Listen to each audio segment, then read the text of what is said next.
কিমান নিৰাপদ গুৱাহাটী মহানগৰ আৰু গুৱাহাটী মহানগৰীত আসলে বিশেষকৈ ফ্লেটত বাস কৰা আৱাসীসকল কিমান নিৰাপদে আছে এই কথা এটা গুৰুত্বপূৰ্ণ হৈছে কাৰণ ইতিমধ্যে আমি দেখুৱাইছোঁ জাপৰিগড় দুটাকৈ এপাৰ্টমেণ্টত নিশা প্ৰায় 2-2:30 বজাত আসলে ডকাইতৰ গেং প্ৰৱেশ কৰিছে ডকাইতৰ গেং প্ৰৱেশ কৰি ঘৰৰ ভিতৰত সোমাই আচলতে তেওঁলোকে হাতত অস্ত্ৰ লৈ গৈছে অস্ত্ৰ লৈ তেওঁলোকে ইয়াৰ নিৰাপত্তাৰক্ষী আক্ৰমণ কৰিছে এনেকুৱা ধৰণৰ ঘটনা সংঘটিত হৈছে ইতিমধ্যে আমি এটা এপাৰ্টমেণ্ট ৰামধন এপাৰ্টমেণ্টৰ পৰিৱেশ দেখুৱালোঁ তাত কি ঘটনা সংঘটিত হৈছে এইটো দেখুৱালোঁ 6ষ্ঠ মহলালৈকে যি ডকাইতৰ দল প্ৰৱেশ কৰিছে তাত প্ৰৱেশ কৰি তেওঁলোকে ঘটনা সংঘটিত কৰিছিল ইয়াৰ পাছত আন এটা তাৰ কাষতে লাগি থকা আন এটা এপাৰ্টমেণ্ট আছিল মুৰালী এপাৰ্টমেণ্ট ইয়াতো একে ঘটনা সংঘটিত কৰিছিল মই নিৰাপত্তাৰক্ষী আছে দাদা অকণমান উঠি দিব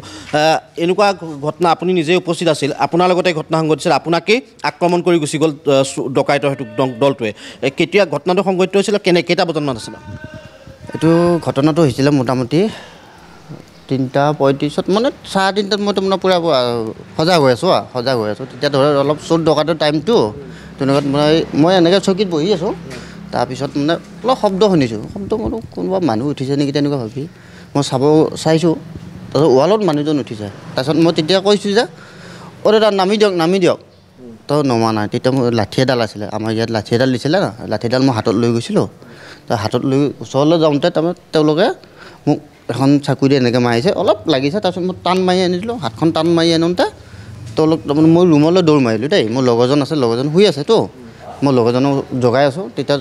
লগৰজনক জগাই থাকোঁতে তেওঁলোক গুচি গৈছে ৱাচিম মানে আৰু ইয়াত মানে প্ৰৱেশ কৰিব পৰা নাই ভিতৰত সোমাব নোৱাৰিলে একদম নাই পৰা আপুনি সজাগ আছিলে আপুনি সেইকাৰণে প্ৰৱেশ কৰিব নোৱাৰিলে তুমি যদি নিৰাপত্তাৰক্ষী নাথাকিলে হয়তো ভিতৰত প্ৰৱেশ কৰি এনেকুৱা ধৰণৰ আৰু ডাঙৰ ঘটনা কৰিলে হয় তেনেকুৱা হ'ব পাৰে আৰু ইয়াৰ আনহাতে কাষৰ এপাৰ্টমেণ্টতো সেইদিনাখন ৰাতি প্ৰৱেশ কৰিছে সেইদিনাটো বুলিও গম নাপাওঁ তাৰ পিছত হৈছে সেইটো আগত হৈছে সেইটো এপাৰ্টমেণ্টত আগত তাৰপিছত হৈছে যদি কথাটো কৈছোঁ যদিহে ইয়াত নিৰাপত্তাৰক্ষী ভালদৰে নাথাকিলে আপুনি যেনেদৰে সজাগ সচেতন হৈ আছিল তেনেকৈ নাথাকিলেহেঁতেন তেতিয়াতো ডাঙৰ ঘটনা হ'লহেঁতেন হয়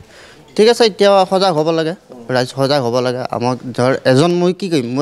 মোৰ হাতততো একো অস্ত্ৰ নাই না মই খালি মানুহক বুজাব পাৰোঁ দাদা নামি দিয়ক কৈ দিছোঁ তেওঁলোকে নামি নিদিলে মোক যদি মাৰি থৈ যাব সেইটো কাৰণে ৰাইজ সজাগ হওক আৰু সচেতন হওক হয় সচেতন হওক আৰু সজাগ হওক আৰু এটা ঘটনা যে এই আপোনাক যিহেতু আঘাত কৰি থৈ গ'ল ইতিমধ্যে এনেকুৱা ইয়াতকৈ ডাঙৰ ঘটনা হৈ গ'ল হৈ যাব পাৰে তেনেকুৱা সেইটো কাৰণে আপোনালোকেও এই নিউজ লাইভৰ জৰিয়তে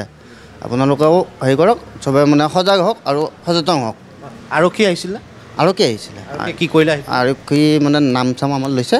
তাৰপিছত আৰু ফোন নম্বৰ আছিলে নাই বুলি কৈছে থানাৰ তেতিয়াও কৈ দিছোঁ ছাৰ আমাৰ ফোন নম্বৰ নাছিলে এতিয়ালৈ কাৰোবাক ধৰিব পাৰিছে নেকি কিবা গম পাইছে নেকি তেনেকুৱা নাই আৰু তাৰমানে দূৰৰ পৰাতো আৰু মানে CCTV ফুটেজ কোনো কাৰণত আমাৰ ইয়াত নাই তাৰমানে সেইটো কাৰণে আমি ধৰিব পৰা নাই আৰু মানে ৱালৰ ওপৰতও নামিব পৰাই নাই মানে মানুহকেইটা ইয়াৰ নিচিনা লাগিছে নে বাহিৰৰ নিচিনা লাগিছে তেনেকুৱা এইটো কেতিয়াবা দেখাত ৰাতিৰ কথাটো এইটো মই কোনো কাৰণত এইটো মই ধৰিব পৰা নাই নিশ্চয়কৈ এয়া আছিল নিৰাপত্তাৰক্ষীয়ে যিগৰাকীক আক্ৰমণ কৰিছিল চোকা অস্ত্ৰৰে সেইগৰাকী নিৰাপত্তাৰক্ষী আৰু ইতিমধ্যে কৈছোঁ যে এই ঘটনা এনেদৰে সংঘটিত হৈছে গুৱাহাটী মহানগৰ এপাৰ্টমেণ্টত এনেদৰে ঘটনা হৈছে বহুকেইটা এপাৰ্টমেণ্টত এনেকুৱা ঘটনা হৈছে নিশা হ'লে প্ৰায় এপাৰ্টমেণ্টৰ যিসকল লোক সেই লোকক আচলতে আক্ৰমণৰ বলি হৈছে আৰু ইতিমধ্যে দেখুৱাইছোঁ যে দুটাকৈ এপাৰ্টমেণ্ট ওচৰা ওচৰিকৈ থকা দুটা এপাৰ্টমেণ্ট সেই দুটা এপাৰ্টমেণ্টত দুটা দিনত এনেকুৱা ঘটনা সংঘটিত হৈছিল আৰু এই ঘটনাই আচলতে এক প্ৰকাৰ উদ্বেগ প্ৰকাশ কৰিছে আচলতে গুৱাহাটী মহানগৰীৰ ফ্লেটত থকা এই আৱাসীসকল কিমান সুৰক্ষিত